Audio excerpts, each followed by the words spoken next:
If you are tired of competing against other garage woodworkers selling tables for $500 to $700 on Facebook Marketplace and not knowing how to differentiate yourself, this video is for you. Listen, you're not there because you don't have the skills. You're still competing with those guys because you don't know how to separate yourself from the competition. In today's video, I'm going to show you exactly how to do that. Let's dive in. All right, well, welcome back to the channel. Welcome back to the podcast. As always, I am so excited that you're choosing to hang out with me today and improve your business. Grow as a woodworker, grow as a custom furniture maker, and grow as a business owner. Listen, this is really what this channel is dedicated to, is giving you business principles that you're probably not going to find really anywhere else online. And this is podcast episode 469 on the Handmade Business Secrets podcast. We've been doing this for a while. And with that, we have covered a lot of ground. And so if you are looking for something to listen to continue to improve your business, your custom furniture company, be sure to go check out the podcast on Apple Podcasts, on Spotify, anywhere that you listen to podcasts, you can find the Handmade Business Secrets podcast. And so in today's video, in today's episode, I want to dive into how to get out of the garage woodworker pile. If you go right now to Facebook Marketplace and type in custom table, there's going to be 50 different listings or 50 different makers that pop up within a 100 or 200 square mile radius of where you're at. And all of these guys are usually doing the same thing, going and buying lumber from Lowe's or Home Depot or Menards. That's pine or spruce. They're building cheap furniture that looks good. Some of it looks good, some of it doesn't. But that looks good, but just the quality's not there in the long haul. Right? And so I want to show you, how do you get out of that area of competition? You know, I just started working with a client, Bill Nevin, up around the Kansas City area. And when he started working with me, this is exactly where he found himself. I was like, hey, what's your average order? And he said his average order was around $700. And now his average order is around $4,000 after about 6 months of working with me. And so why is that? Well, it's because we repositioned his product, we repositioned his brand, and we started selling differently. We started approaching business differently. And so with that, I want to talk to you about the idea that you're not stuck because of your craftsmanship, you're stuck because of your positioning. You're not stuck because you're a poor craftsman. You're stuck because you're poor at positioning. And so I'm going to walk you through in this video how to reposition your business and your products to charge premium prices, improve your margins, have more money left over at the end of each job so that you can afford to scale the business or afford to actually live on something other than beans and rice. Come on, somebody. So I want to talk about the garage woodworker trap. And here's why you're probably trapped. So you probably have the same exact styles as everybody else. You probably have pretty bad photos or very average photos of your stuff. You have the same messaging as everybody else. Custom, high quality, handmade. At this point, it's so oversaturated, it doesn't really mean a lot. You're selling to price shoppers. This is the main thing I want to probably harp on a little bit in this video, is that people that buy expensive things don't go to Facebook Marketplace to buy them. Typically, they're usually going to legitimate businesses, to storefronts, to buy expensive goods. People that are buying discount products or looking for a deal, they're going to flea markets, they're going to Facebook Marketplace, right? And I say all this to say, we still have clients that sell a ton of furniture on Facebook Marketplace. So I'm not trying to say that we're just going to kill it all together, but I am trying to say that that shouldn't be the number one fishing hole that you're hitting up. That's not the honey hole. That should be the icing on the cake, not the cake. If you look like everyone else, you're going to get compared with everyone else. And so right now, I want you to think about some of the most incredible brands in the world. The clothing that you wear, the cars that you drive, the shoes you put on your feet, the things that you use on a consistent and daily basis. Think about those brands and think about what makes them unique and what makes them stand apart from the competition. And as you think about that, then think about your business. Am I doing anything like them at all? As you think about the restoration hardwares of the world and the pottery barns of the world, and you go to their website, rh.com, potterybarn.com, and you look at the quality of their website and the quality of their products and the quality of their photos, what you find is that they are positioning themselves as a luxury high-end brand. And the more that you lean into that, the more that you're going to be able to charge premium prices for your products. So premium buyers don't shop the same way as tire kickers do. I want to help you with that. You need to think about where you're positioning yourself and what type of people are driving down that road. So if you're selling, watermelons in the most rural area in the world, you're going to sell them for $1 or $2 a piece. You're selling watermelons in nice areas of town, you can charge $5 a piece, simply because of the buyer. right? And it's the same way when it comes to custom furniture, is your positioning and where you set up shop really matters, okay? And again, I'm kind of pointing out the problems now. I'm gonna give you solutions at the end of this video, so stick around. And while you're sticking around, be a good fellow and do me a favor and hit that subscribe button. Give me a thumbs up, leave me a comment, says, Zach, you're exceedingly handsome and charming. Thank you for all that you do, appreciate it. So premium buyers don't shop the same way. They don't scroll marketplace looking for deals. They're buying confidence, experience, and status. That's one of the things that a lot of us, especially those of us that grew up poor or might even still consider ourselves poor, we didn't ever buy things for status. We just bought things because it was what we could afford. But when wealthy people buy things, they buy them because it signifies something. It positions them a certain way. And so we want to have products and a brand that when people buy from us, they can say, oh yeah, I bought that from Zach Vaught. Oh, you bought that from Zach? Oh my gosh. Well, he's the best in the city, right? That's what you want. That's what you're trying to accomplish, okay? They want to feel like they're hiring the right person, not finding the cheapest option. And it's hard for some of us sometimes that are price shoppers or very price conscious to realize that that is not who we want to sell to. We don't want to sell to super price conscious people. We want to sell to people that are looking for a great experience, the best product that they can find, and they don't want headaches. Wealthy people or people with money, they don't want to have a bunch of challenges and headaches. They want an easy transaction. That's what they're looking for. They're looking for ease. Most people that are making a lot of money, they have stressful jobs, they're busy, they have a lot going on, and the more that you can make it easy on them, you can deliver it, set it up for them, provide a warranty for them, check in on them, make sure that they're good, build other products like services, etc. You're going to create an incredible experience, and they will keep coming back to you, and they'll tell their friends about you. The third thing that I want to focus on in this video is the shifts that you need to make. When we talk about the problem is your positioning. The problem is your photos. The problem is how you're selling and where you're selling. So I want to walk you through 3 shifts that you need to make in order to get out of the people pile, in order to get out of the garage woodworker pile and stop looking like everybody else. Okay, so number 1 is this. You want to shift your product positioning immediately. Okay, so what does that mean? Number 1, you need to stop offering everything. Don't be the cutting board guy and the charcuterie board guy and the cabinet guy and the table guy and the outdoor furniture guy. Position yourself to be known for one thing.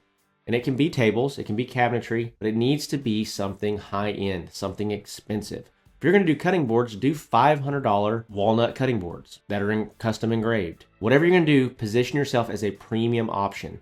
In business, the only true winners are the premium brands and premium options. Everyone that's selling based on price, their margins are so tight and so squeezed. They might have a big business, but they don't have any profit at the end of the day. You need to be the premium option in your marketplace. The Woodworking Business Accelerator program is the premium option in the marketplace. We help guys on a scale that nobody else is doing. We have 6 live Zoom calls a week. We have an incredible community. You get a one-on-one coach that you talk to on a daily basis. We offer more support, more guidance, more help, and more results than anybody else in the marketplace, and we charge a premium price. But it's because we create more value than anybody else does. So you need to position your product differently. Stop offering everything. Own a lane. We build heirloom quality dining tables for families who host others, or we build heirloom quality dining tables for families that want to pass it down for generations. The more that you can niche down or niche down or however you say the word, the more authority that you build. The general family doctor versus the brain surgeon is a specialist. He makes probably 4 or 5 times as much money as the general doctor, right? And so be the brain surgeon in the furniture industry. Number 2 is your visual brand.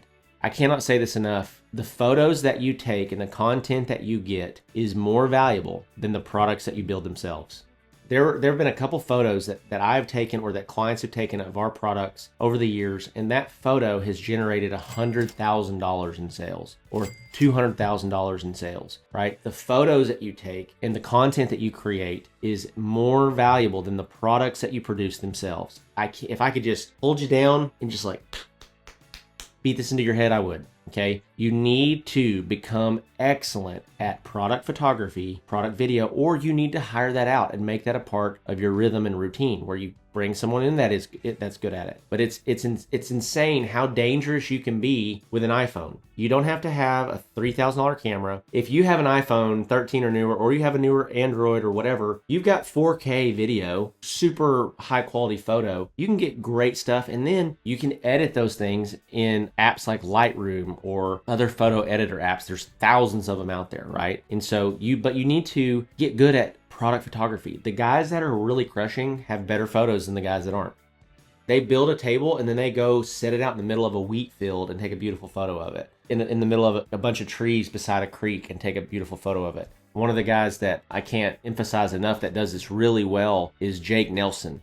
He's up in Missouri. He was a client of mine for years and is just an insane photographer, and it's what positions him differently. And he also is an insane woodworker, great woodworker, but his photography is so good. I think the name of his brand is Legacy Sawyer and Craft, but just insane photography, and it differentiates him. He is the clear market leader in his area. And so your visual brand will differentiate you and separate you from the competition. You don't need better furniture necessarily. You just need better product presentation. Now, if you are just building with Home Depot or Lowe's pine or spruce or whatever, you need to go find a hardwood supplier and start building with hardwoods. Find the least expensive hardwood options in your area. That might be red oak, that might be alder, knotty alder. James and James Furniture built a $28 million furniture company. They started in their garage. They scaled to $28 million a year selling primarily knotty alder furniture.